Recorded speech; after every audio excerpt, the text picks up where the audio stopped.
Okay, I just want to do what's that movie? I mean, a quick video. This is information you need reporting the news, and I just want to rant about sports, okay, and what it has done to the African American community, okay.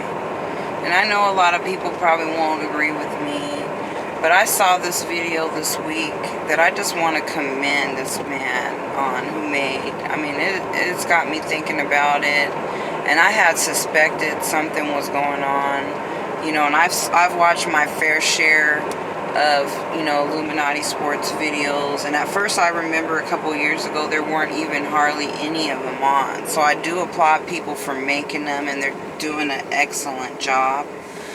But this video that I saw about Michael Jordan in the BAL, BAAL, and I'll put a link down when I get a chance, hopefully, so you can, watch it yourself. And the stuff that was in that video about, some of the symbolisms and the true meanings of the names of the stuff, like, for instance, the dribble, like, and the foul and all this stuff, and the penalized, and, and he was talking about how it, like, all of it went back to just gayness and homosexuality, and, like, men bonding and turning other men gay, and then the way, they were showing, and he didn't even include none of those videos out there online that, if you type in gay sports, you'll see there's a bunch of them where men are just, groping on each other,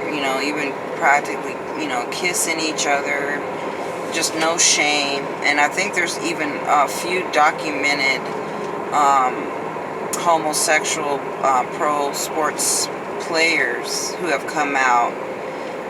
So all along, they pretty much, were homosexuals and in the closet. And, I wanted to drive through there and just show you some of these houses through here. You can't even believe it.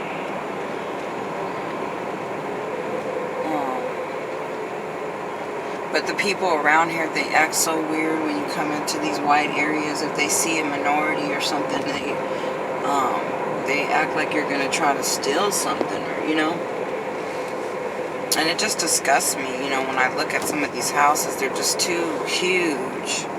And, I'm going to turn, I don't want to go through all of that.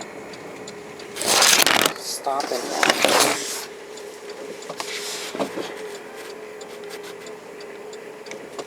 But, yeah, so they see, and especially if you're dark, oh God, you practically get pulled over and profiled through here. But, back to the sports thing, I noticed that people are almost kind of like worshiping sports, and they're putting it like over God.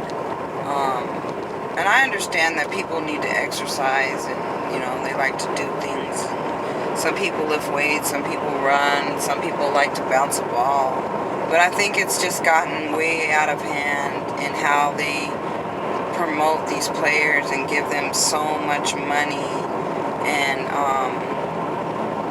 so much power, and that just like the guy who killed his girlfriend, and a lot of them are real monsters. They get all this fame and this fortune and these championships, and they think they, walk on water, and they terrorize their girlfriends. And I think this was just one case that just kind of went out of hand, that this guy has always been known for, mistreating women, and basically it just caught up to him, and I think he, had this little thing where he would, go after her, and she would always run into the bathroom and lock herself in there, and he probably threatened her a few good times, because even by her tweets saying, she's wondering what he had up his sleeve, shows that she kind of was a little bit afraid of him. And I gotta watch when I go through here. I tell you, they be on giving you a ticket any chance they can get through these places. They have these, you know, for speeders or whatever. You could go like 1 mile over or whatever, and you get docked. I don't personally believe in those, but you know, if they save lives, I think the sign should be bigger, because people sometimes don't always, they're not exactly at the right speed limit. It might be a little bit, you know, a mile over or whatever, and then you get docked and stuff. Or so I mean, I just really try to be careful, because I do not want any tickets. Tickets will ruin your life. But back to the sports thing, you know, I noticed that these guys, you know, wear a lot of jewelry, and that the latest thing is that they've been dressing really gay and wearing these tight jeans, like these women pants, and like skirts, and just all kinds of feminine clothes, and it's like, wow, you know. I was just amazed at this new trend. And then they wear the 2 earrings in their ears, and with the big diamonds, and you know, you see them far away, they could be a girl with short hair, and they're, you know, coming off of really feminine. And if you look at some of these owners, like the Lakers guy just died. I forgot his name, Russ something, and he was the owner. And he looked like Liberace. I mean, if you see him, like, with pictures next to the players and stuff, he looks really like a flaming gay, okay? And that's who owns these teams, a bunch of gay guys. And these guys know, you know, that to get the money and to get paid, you know, they have to satisfy these men. Now, I'm not saying all of them, you know, have to sex them, but I'm going to tell you, I worked in business, I worked in government, and I've seen a way too much sexual harassment and sexual favors going on. And I've even myself been approached to be a sex slave, you know, for government. So I know that it has to happen in the professional sports industry.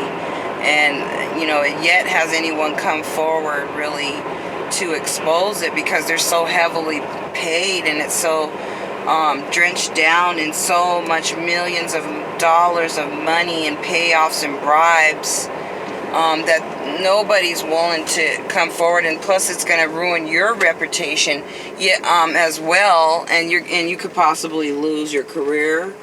You could lose your mansions, your higher quality of life, and I'm sure they hold that over their heads, you know. So, I mean, how many guys are going to step forward and raise their hand to want to become, you know, go to poverty, when that's their whole game? That's how they, you know, become the biggest players and maintain the big egos, is by, you know, being rich, being millionaires. That's how they get their women. Women date them because they're rich.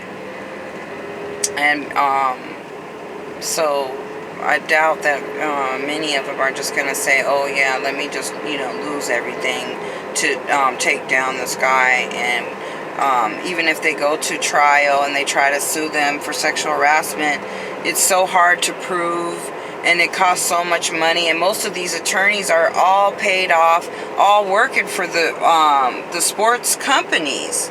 And the team, you know, and they got so much money. I mean, why would they want to go and support some gay guy, or some guy who got sodomized or raped or whatever, or coerced into being a sex slave, when they got like 20,000 other guys that are willing to do it?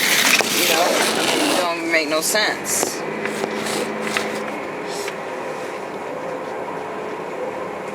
Okay, so, I mean, it's not rocket science here.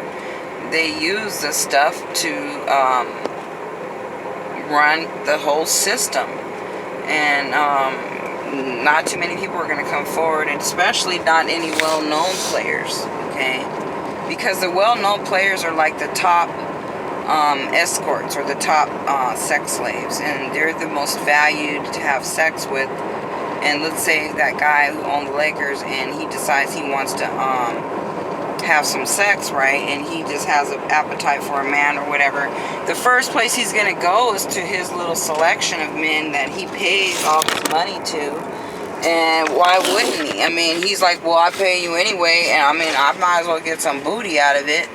And they're like, well, you know, all I gotta do is close my eyes and let him suck my penis, or whatever they do. And then they go home to their wives, and then their wives are happy. She's shopping. She's, you know, rich, and she doesn't have to know about it, and she's still gonna have sex with you. And most of these women will stay anyway. It don't matter if you're doing it or not.